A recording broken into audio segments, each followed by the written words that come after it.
Alors qu'est-ce que c'est en fait sur le fond?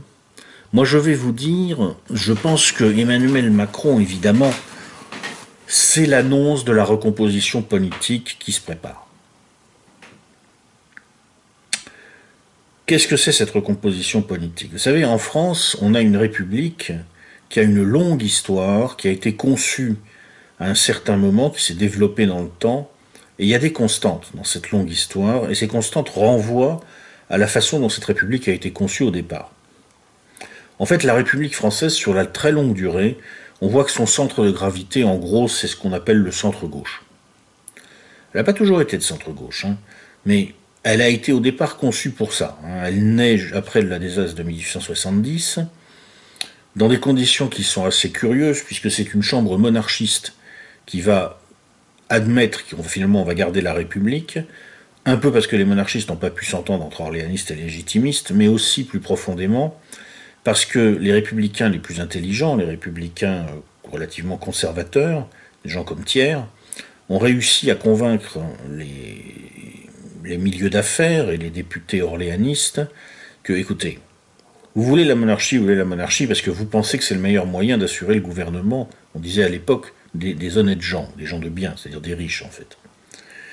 Mais si vous y réfléchissez bien, si vous avez la monarchie, la République deviendra un étendard pour tous ceux qui veulent contester le gouvernement des riches. Alors que si vous avez une République qui est entre les mains des riches, c'est bon, le problème est réglé. Ils veulent quoi, les Républicains? Ils veulent la République? Eh bien, on l'a. Alors évidemment, c'est pas la République de Gambetta, c'est la République de Thiers. Mais c'est bien la République de Thiers pour les honnêtes gens, comme on disait à l'époque. Et c'est comme ça que la République s'est imposée en France, quand même, très largement. Et elle est restée avec un centre de gravité, en centre gauche, on peut dire quand même sans interruption, jusqu'au début du XXe siècle. Bon, il y a eu des petits à-coups à droite de temps en temps, mais fondamentalement, son centre de gravité était de centre-gauche. Au début du XXe siècle, il a commencé à y avoir des problèmes, parce que là, on a vu monter en France une social-démocratie importante, qui risquait de faire pencher un petit peu plus le centre de gravité vraiment vers la gauche.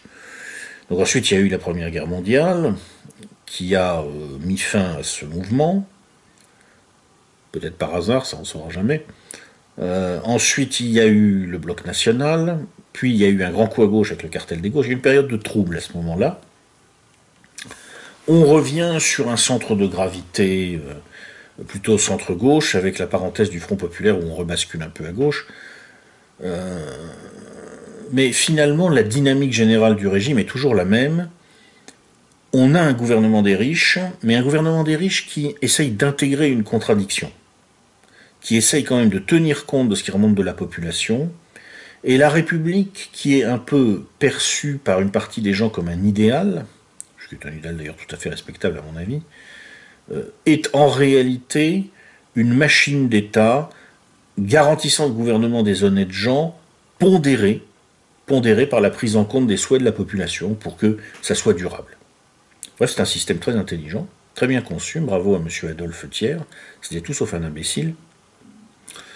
Bon, il y a la parenthèse de Vichy, puis il y a la 4ème République qui fondamentalement est sur ce plan-là une prolongation de la 3e, puis il y a une longue parenthèse gaulliste où le centre de gravité du régime bascule plutôt vers le centre droit.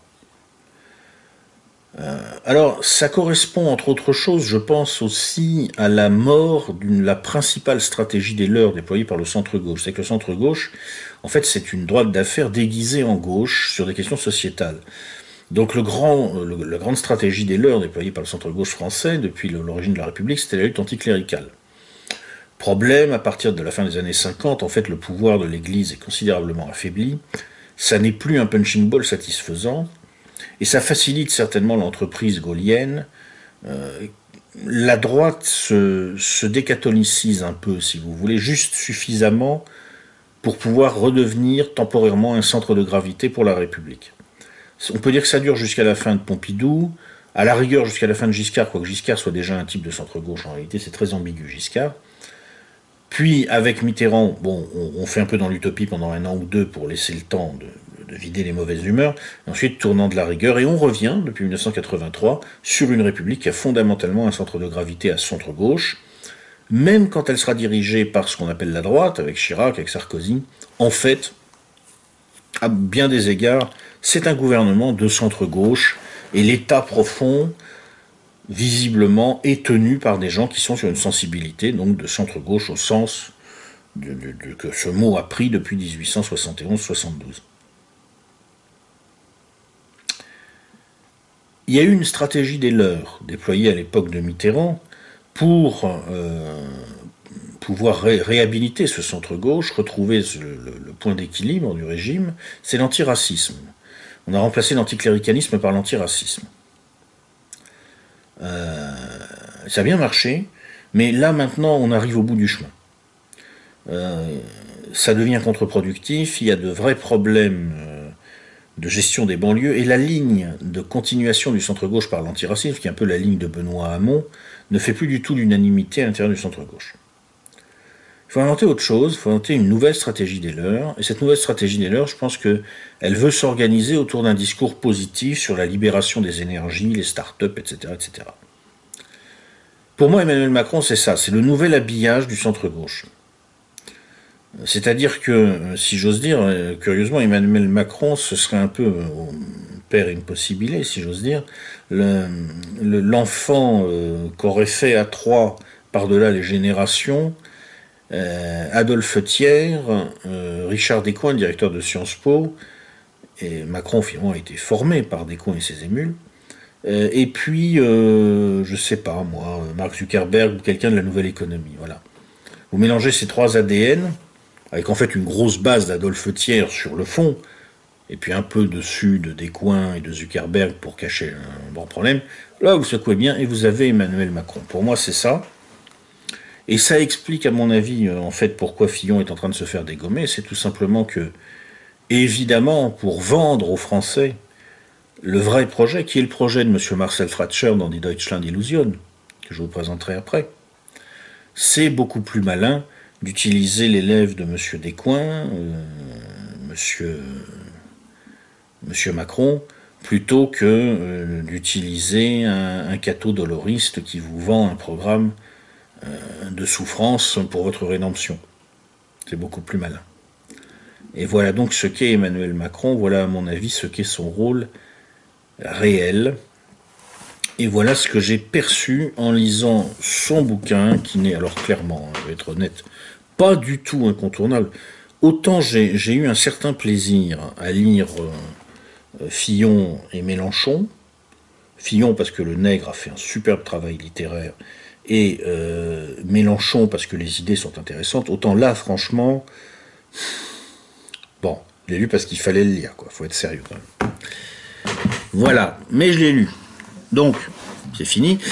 Pas tout à fait quand même, puisque comme je vous disais, on va un peu regarder d'où viennent les idées de M. Macron.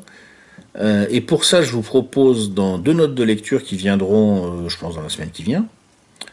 La première concernant la formation de M. Macron, et j'ai envie de faire une note de lecture sur un très bon petit bouquin que j'ai lu il y a quelques temps, qui m'a bien fait marrer, un très très bon travail de journaliste, de Raphaël Baquet, Ricci, qui est la biographie de Richard Descoings.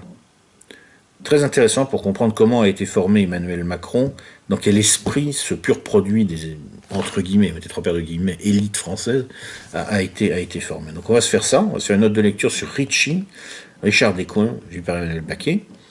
Et puis ensuite on passera à quelque chose quand même de plus sérieux, de moins drôle, mais il faut le faire, qui est Die Deutschland Illusion de Marcel Fratscher. Et là je pense qu'ensuite on aura fait le tour sur Emmanuel Macron et ce qu'il représente, et à ce moment-là, on retournera à d'autres amours, je sais pas encore, j'ai une série de notes de lecture à faire sur le racisme anti-blanc, pour préparer une prise de position sur le racisme anti-blanc, j'en ai une autre sur l'État islamique, donc on variera, on changera. Moi j'aime bien passer comme ça d'un sujet à l'autre, et désolé de vous avoir infligé Emmanuel Macron, j'espère que vous êtes toujours là, que vous n'êtes pas mort, et je vous dis à bientôt.